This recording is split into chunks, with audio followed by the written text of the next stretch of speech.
at her funeral, I spoke from the pulpit saying that we live in a country that allows smoking where people can die.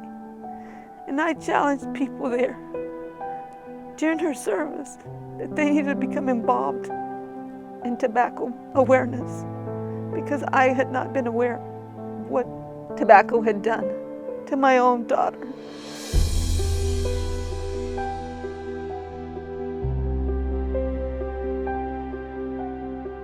My daughter worked for 7 years as a bartender. She worked there 7 years while she was going through college. She didn't want to live at home, so she wanted to raise her own money, and she did.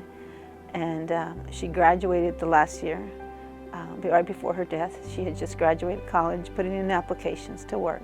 And her working an 8-hour shift was equivalent to smoking 36 cigarettes.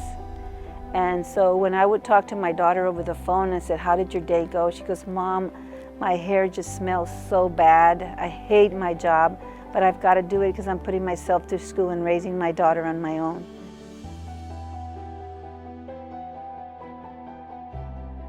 What was your favorite thing about your mom? Her laugh. What did it sound like? It was like hee hee hee. Well, me and my mom had a lot of fun together. We did a lot of stuff together. We would go to the movies and we would just have like the best time ever together. And then sometimes we'd go to the park and just play the monkey bars and stuff.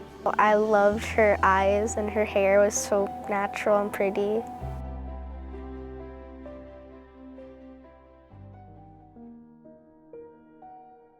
My granddaughter and I were celebrating our Christmas party with my son's football team, having a blast when we get a phone call that we needed to get to the hospital immediately.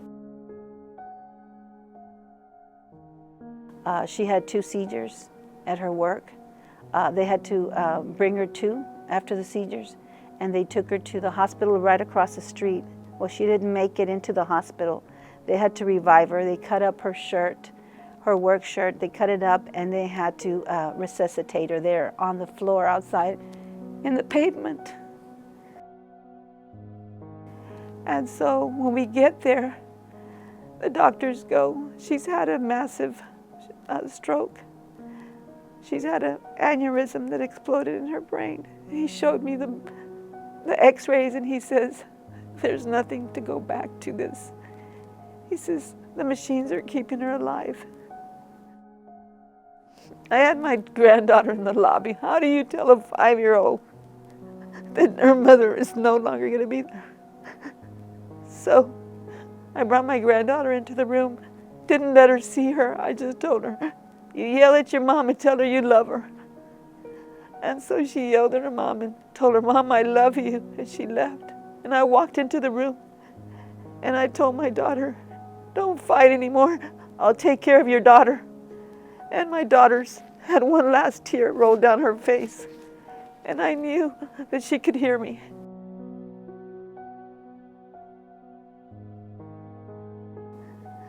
And so I became involved in my granddaughter's community and sharing my daughter's story. I just can't express myself of how important it is for us to be involved in prevention. It's the #1 preventable disease. Smoking is the #1 preventable disease. If we only knew that as a community and educated ourselves. It's too late for me to educate myself because I lost my daughter. But I've got the rest of my family that I'm going to protect, the rest of my community that I'm going to protect.